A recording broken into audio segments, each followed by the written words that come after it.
strong and very distinctive position on the Ukraine war. You know, right in the early days in the UN Security Council, speaking out very clearly against Russia's invasion. Can you explain Kenya's position? Why has it been speaking out so strongly? Because we are great believers and signatories to the UN Charter, which speaks directly to a rules-based globe, you know, and ensuring that there is respect for countries and their boundaries. Any violation of the UN Charter by anybody in whatever manner is a threat to violation of the same elsewhere, everywhere in the world. Maybe it is Germany, it is today, it is Russia and Ukraine. You never know who it is tomorrow if we allow this to go on. So our position has been, this can be resolved. We must be a rules-based globe. We must respect the UN Charter. That's the position of Kenya, and not just the position of Kenya, that's the position of the UN and any country that subscribes to the UN Charter. And as you say correctly, the world is realizing that Africa is an important destination, important because of what the future portends, you know.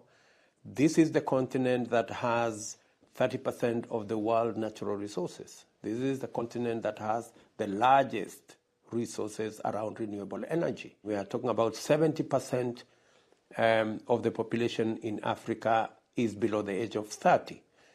Creative, innovative, energetic, and so it's necessary for any part of the world to realize the importance of Africa and to tap into what Africa can bring to the table. This is not the continent of disease and poverty anymore. This is the continent that has a future. Yeah. And everybody, any reasonable leader anywhere in the world would want to know what Africa thinks and would want a partnership with the African continent. Yeah, there is talk of a kind of a sort of drift between the West and the global South on this issue of Ukraine, with many countries within the global South, particularly quite large ones, so very much on the fence, not wanting to take quite as clear a stand as Kenya has. What do you say to those countries? What's your message to them? Our position as a country is that they say a threat to peace anywhere is a threat to peace everywhere.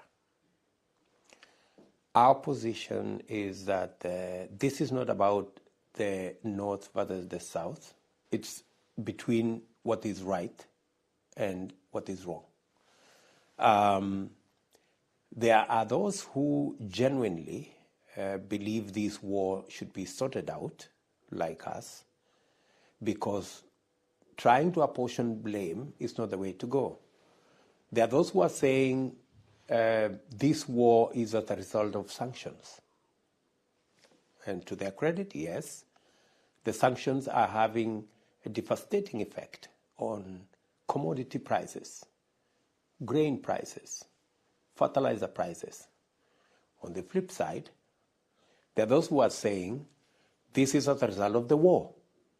Again, it is true. So, is it the war or is it sanctions? And from where I sit, it doesn't matter whether it is the war or the sanctions. We just need to stop it. You know, let's find the mechanism to put it to an end so that we can stop the victims of this war increasing.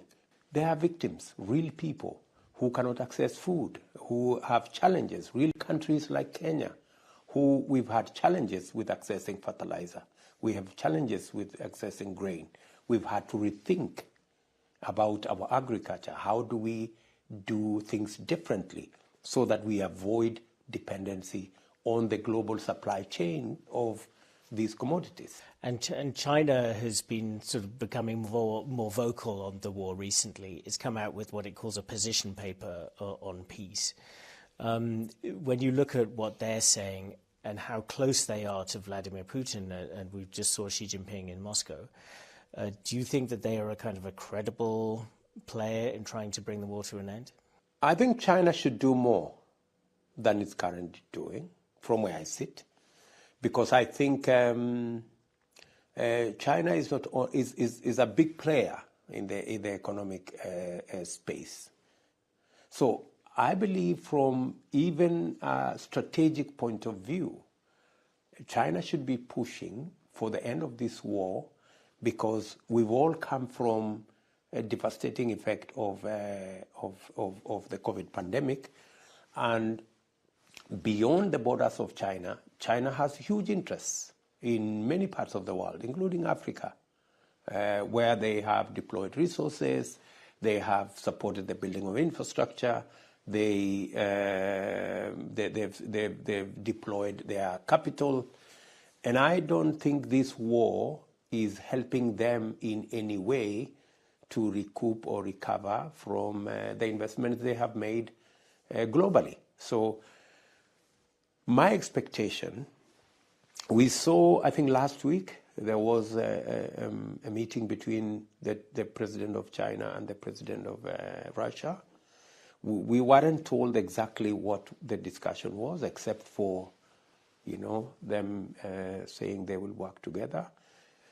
But I want to believe that at the center of the conversation was, where is this war going? Because it's not good for Russia. I don't think so. It's not good for China. It's good for nobody. So hopefully we should be able to see more of what China can do to leverage on its, friendship with the Kremlin and with Russia on how to bring this war to an end. And yet we've just seen Vladimir Putin saying that he wants to move nuclear weapons into Belarus. When you hear something like that, what do you think? It's really unfortunate because the rest of us were expecting a de-escalation. But it looks like a de-escalation is not happening anytime soon. And the threat of nuclear, deployment of nuclear in this whole space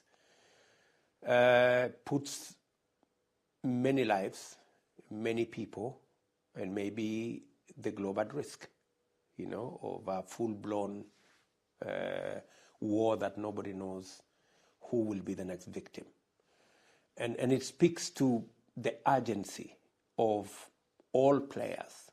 And that's why, even this morning, part of the conversation I was having with President Schumacher of this great republic of Germany was exactly on where is this war going, and what is it that nations, signatories of the UN Charter, can do. Kenya in its own way, Germany in a different way can contribute. So it's a source of concern for nations, for leaders across the globe, that this war is not de-escalating. In fact, if anything, it's escalating. And I don't think we should continue to take this lightly. I think there is more that needs to be done so that we can stem the hazardous and possibly the existential threat of humanity that this war could possibly pose. Let's just step back maybe from the war for a moment and the even bigger picture. I mean, there's been criticism of the West vis-a-vis its kind of appeals to the global South over this war, that it is requesting kind of support from the global South after not putting enough money into fighting climate change, not showing sufficient solidarity over providing vaccines during the pandemic, for instance. Does the West need to look at itself and think more about solidarity being a two-way street? I would even take it further. We've had a raging war in DRC. We've had a raging war in Somalia. We have challenges in Ethiopia. We have issues in South Sudan. And we are all alone. Kenya, for example, we've had to put our resources, Kenyan resources, in deploying troops in DRC.